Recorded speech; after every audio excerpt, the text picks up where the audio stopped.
YouTube channel bright online classes पे आपका स्वागत है। पिछली क्लास में हमने फिनोल की जो रासायनिक अभिक्रिया यानी फिनोल में जो हाइड्रोक्सिल समूह है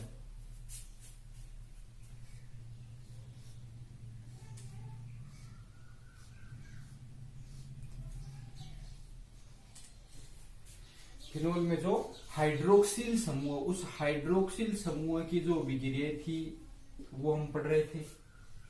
हाइड्रोक्सिल समूह में हमने देखा था कि एल्कोहल है उसकी प्रकृति कैसी होती है, अम्लीय प्रकृति होती है। ठीक है, कैसी प्रकृति होती है, अम्लीय प्रकृति। अब इसकी जो अम्लीय प्रकृति है क्यों होती है, कौन कौन सी विक्रियाएं होती हैं, यानी अम्लीय प्रकृति की विक्रिया थी जैसे सक्रिय धातुओं के साथ विक्रिया थी, हाइड्रोक्साइड जो धातु हाइड्रोक्साइड थे उनके साथ विक्रिया थी, वो सारी हमने पढ़ ली है। उसके अलावा हमने और भी विक्रियाएं थी यानी हाइड्रोक्सिल समूह की अम्लीय प्रकृति की विक्रिया पढ़ ली है या अम्लीय प्रकृति की विक्रियाओं के अलावा और भी खूब सारी विक्रियाएं हैं। उनमें हमने एक विक्रिया पढ़ ली थी एस्टरीकरण।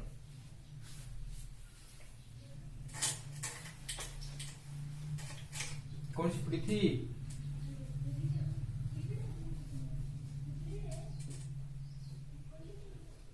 एस्टरीकरण अभिक्रिया हमने पढ़ ली थी। और एस्टरीकरण अभिक्रिया में हमने ये पढ़ा था कि फिनोल जो होता है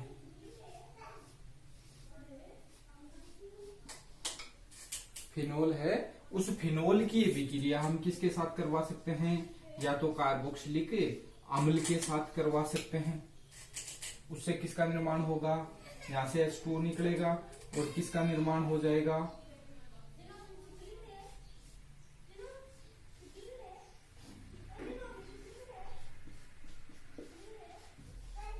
एस्टर का निर्माण हो जाएगा।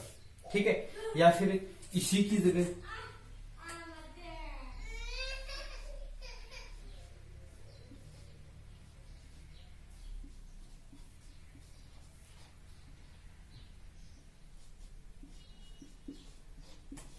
अम्ल क्लोराइड ले सकते हैं। अम्ल क्लोराइड में हम अभिक्रिया करवाएंगे तो किसकी उपस्थिति में करवाएंगे, H+ और पेरिडीन की उपस्थिति में। यहां से क्या निकल जाएगा, HCl, और किसका निर्माण होगा,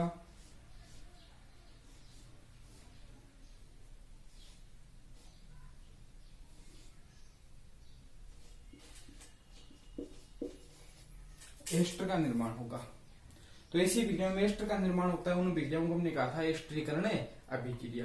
अब देखो एस्टरीकरण अभिक्रिया में एक तो अपने पास कौन सा है, फिनोल। एक तो विक्रिया किसकी हो रही है, फिनोल की। दूसरी या तो एनहाइड्राइड की करवा दें या अम्ल की करवा दें या फिर अम्ल क्लोराइड की करवा दें, तो किसका निर्माण होता है, एस्टर का। लेकिन यदि इसी एस्टरीकरण अभिक्रिया में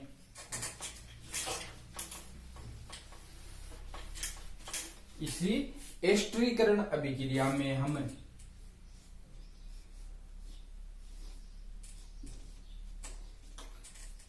फिनोल के साथ अम्ल क्लोराइड की जगह है बेंजोइल क्लोराइड का इस्तेमाल कर ले। याद रखना कि एस्टरीकरण अभिक्रिया में हमने किसके साथ करवाई थी, फिनोल की विक्रिया अम्ल क्लोराइड के साथ या अम्ल के साथ या एनहाइड्राइड के साथ करवाई थी। यदि हम क्या कर लें, फिनोल की अभिक्रिया बेंजोइल क्लोराइड के साथ करवा दें तो इस अभिक्रिया को हम कहते हैं बेंजोइलीकरण अभिक्रिया।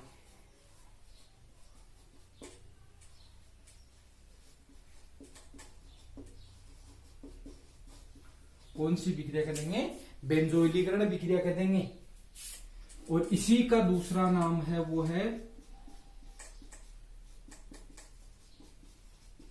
सोटन-बामन अभिक्रिया। ठीक है, तो कई बार सोटन-बामन अभिक्रिया पूछ भी ली जाती है। तो एक तो हमने एस्टरीकरण पढ़ ली थी, दूसरी विक्रिया है बेंजोइलीकरण अभिक्रिया, सोटन-बामन अभिक्रिया। इसमें हमें क्या करना है, फिनोल की विक्रिया हम यदि किसके साथ करवा दें, फिनोल की विक्रिया यदि हम किसके साथ करवा दें, बेंजोइल क्लोराइड के साथ करवा दें, किसकी उपस्थिति में, सांद्र H2SO4 की उपस्थिति में। मैकेनिज्म सारी वो की वो रहेगी, तो यहाँ पे फेनिल बेंजोएट का निर्माण होता है, यानी बनेगा वही एस्टर। किसका निर्माण होगा, देखो यहां से क्या निकल जाएगा, HCl, और किसका निर्माण हो जाएगा,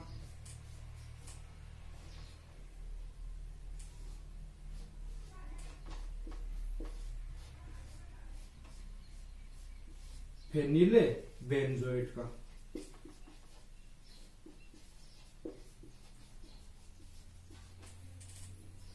इस अभिक्रिया को हम कहते हैं शॉर्टन बोमन अभिक्रिया। तो 2 अभिक्रियाएं अपनी हो गई हैं। देखो, सोडियम धातुओं के साथ अभिक्रिया हो गई, धातु हाइड्रोक्साइड के साथ अभिक्रिया।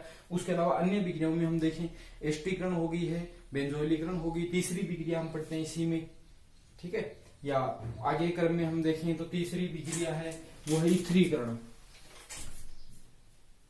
तीसरी अभिक्रिया है वो है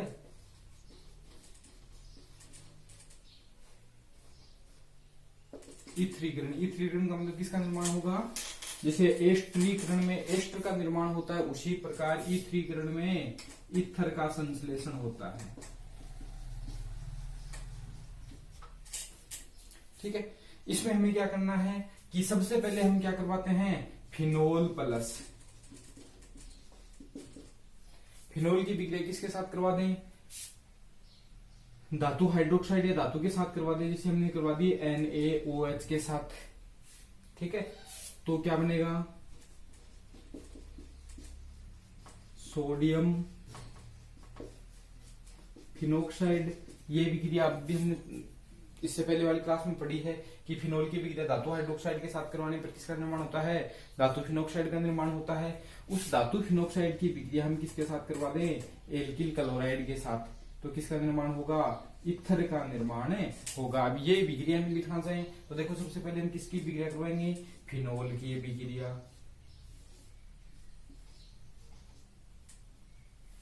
किसके साथ करवा दें? अम्लीय प्रकृति का होता है, किसके साथ करवा दें? क्षार के साथ करवा दें। यहां से निकलेगा OH और यहां से निकलेगा H, दोनों किसके रूप में निकल जाएंगे? H2O के रूप में। H2O के रूप में निकलेगा, क्या बनेगा?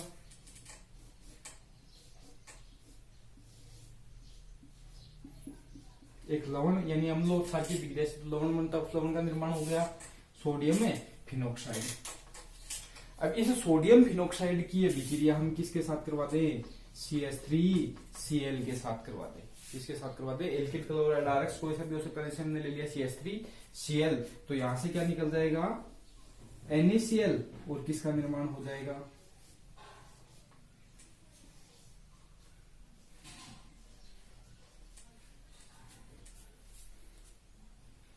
ईथर का निर्माण हो जाएगा। ठीक है, इस ईथर का नाम हो जाएगा मेथोक्सीबेंजीन।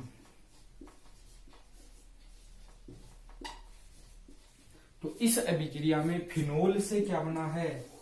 ईथर बना है, इसलिए इस अभिक्रिया को हम क्या कहते हैं? ईथरीकरण अभिक्रिया कहा जाता है। क्या कहते हैं? ईथरीकरण अभिक्रिया। ठीक है, एस्टरीकरण होगी, बेंजोइलीकरण होगी, ईथरीकरण अभिक्रिया है। इसके अलावा हम बात करते हैं चौथी जो अभिक्रिया है,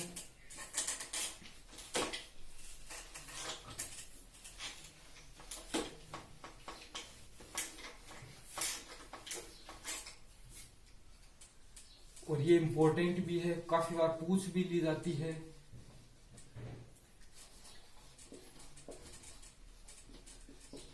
जिंक के साथ है अभिक्रिया। ठीक है, या जिंक को हम बोलते हैं यस दरज।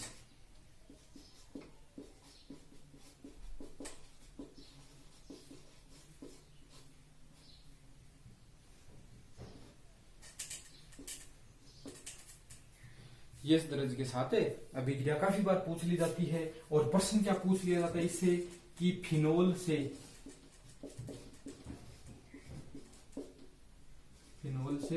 बेंजीन का निर्माण।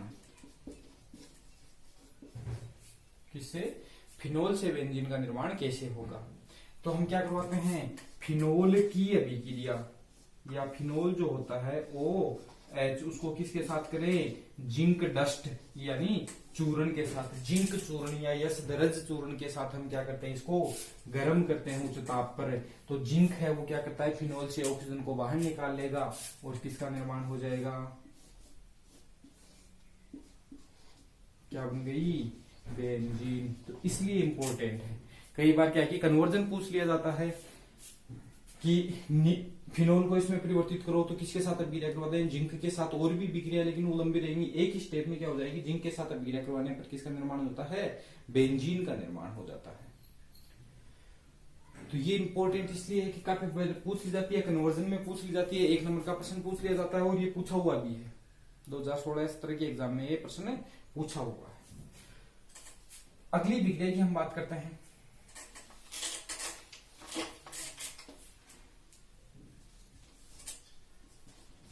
PCl5 के साथ विक्रिया,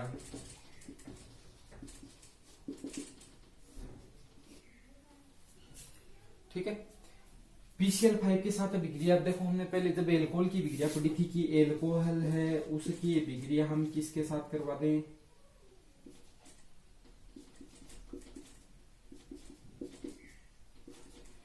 तो किसका निर्माण होता है, RCl का। यहां पे हमें क्या करना है, फिनोल की जगह क्या लेना है, एल्कोहल।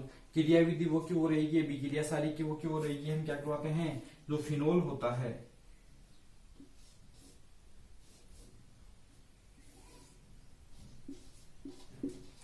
फिनोल की विक्रिया हम किसके साथ करवा दें, PCl5। तो PCl3 लिख दिया है, PCl4 और PCl5 के साथ तो क्या निकल जाएगा, HCl निकल जाएगा।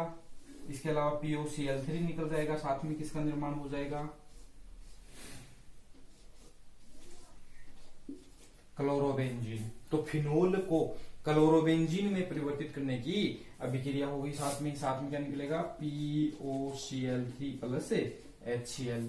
तो इस अभिक्रिया से भी हम क्या कर सकते हैं, फिनोल को किसमें बदल सकते हैं, क्लोरोबेंजीन में बदल सकते हैं। छठवीं विक्रिया की हम बात करते हैं।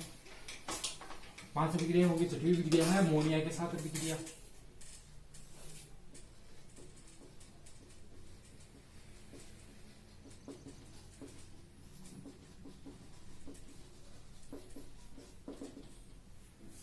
ठीक है, अमोनिया की हम बात करते हैं, NH3 होता है।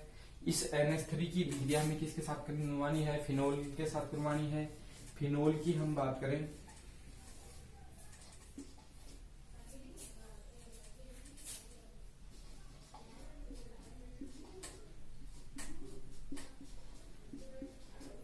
अमोनिया NH3 हो गया, यहां से क्या निकल जाएगा, H2 निकल जाएगा, किसका निर्माण हो जाएगा,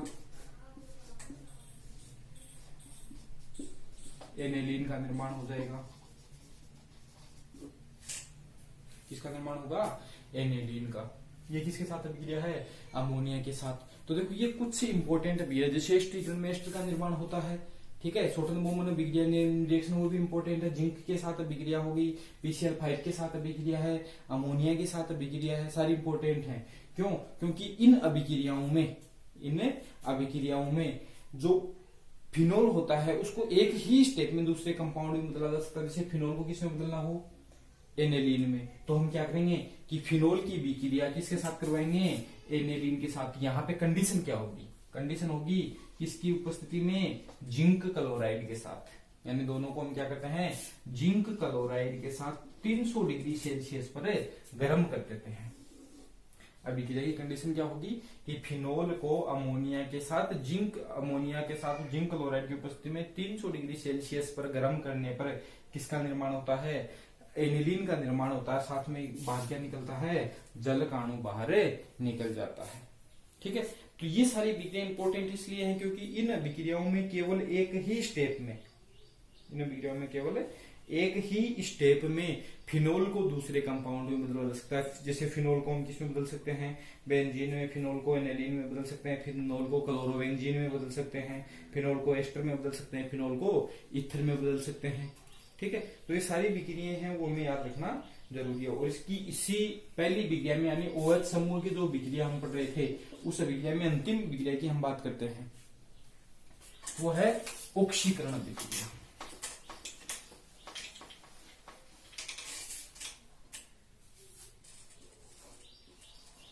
किसका ऑक्सीकरण, फिनोल का।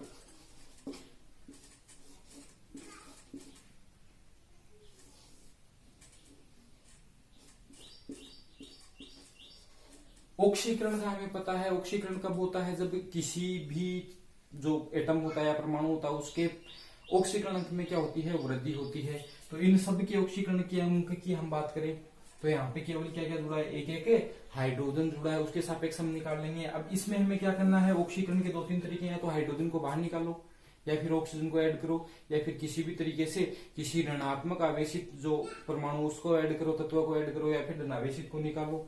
कई तरीके हैं, लेकिन कुल मिलाकर कहने का मतलब क्या है कि जो ऑक्सीकरण अंक है उसको हमें क्या करना है, बढ़ाना है। तो हम क्या करेंगे, यहाँ पे प्रबल ऑक्सीकारक ले लिया, सोडियम डाइक्रोमेट और साथ में H2SO4, ठीक है।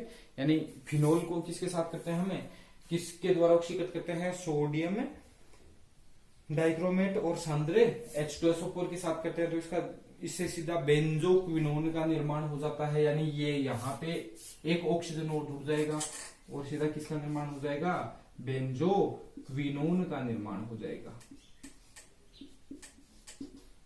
तो इसका क्या हो गया, ऑक्सीकरण अंक में क्या होगी, वृद्धि। तो ये कुछ अभिक्रियाएं हैं जो हाइड्रोक्सिल समूह है दर्शाता है, ठीक है। उसके बाद हम बात करते हैं बेंजीन की